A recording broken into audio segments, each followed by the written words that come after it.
ng bayan, maasahan anumang panahon. Magandang oras po sa ating lahat. Narito na ang latest update sa lagay ng ating panahon ngayon at sa magiging lagay ng panahon sa susunod na 24 oras. Sa kasalukuyan ay shoreline pa rin ang nakakaapekto sa Southern Luzon at Visayas at nagdudulot ito ng mga pag-ulan dito. Samantalang Northeast Monsoon ang nagkaapekto naman sa nalalabing bahagi ng Luzon. Dahil nga sa umiiral na shoreline ay magiging maulap ang mga papawirin na may mga kalat-kalat na pag-ulan at may kasamang isolated thunderstorms sa buong Visayas, sa may Mimaropa, sa may Bicol Region, Northern Mindanao, Caraga, Davao Region, kasama na rin ang Laguna, Batangas at Quezon Province. Pinag-iingat natin ang mga lugar na ito sa banta ng mga biglang pagbaha at pagguho ng lupa, lalo na kung may mga katamtaman at minsan ay matitinding pagbuhos ng ulan. Dahil naman sa umiiral na easterlies o ang mainit na hangin mula sa dagat Pasipiko ay magiging maulap din ang mga papawirin na may mga kasamang pag-ulan at thunderstorms sa may Basilan, Sulu at Tawi-Tawi.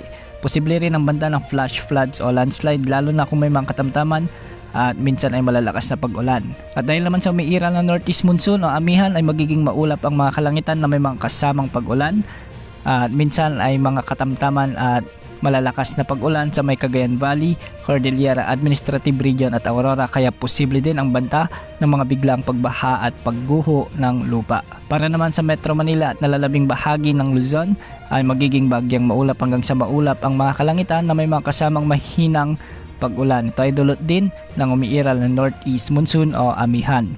Dahil pa rin sa easterlies ay makakaranas naman ng bagyang maulap hanggang sa maulap na kalangitan na may mga isolated rain showers and thunderstorms sa nalalabing bahagi ng Mindanao. Kaya posible pa rin ang banta ng mga biglang pagbaha at pagguho ng lupa lalo na kung may mga umiiral na severe thunderstorms. Sa ngayon ay wala pa rin tayong namamonitor na anumang samalang panahon gaya ng LPA o bagyo na posibleng makaapekto sa ating kapuluan sa susunod na 3 hanggang 5 araw. Ngunit sa mga susunod na araw, especially bukas, ay makakaranas pa rin ng mga pag-ulan ang malaking bahagi ng Southern Luzon, ang Eastern Visayas at ang Northeastern Mindanao. Ito ay dulot ng umiiral na shoreline o yung banggaan na malamig at mainit na hangin. Ang mga lugar na ito ay ang Palawan, Oriental Mindoro, sa may Romblon, Aklan, Capiz, Camarines Norte, Catanduanes, Camarines Sur. Mas malalakas na pag-ulan naman ang inaasahan sa Albay, Sorsogon, Southern Leyte, Dinagat Islands, Surigao del Norte at Surigao del Sur.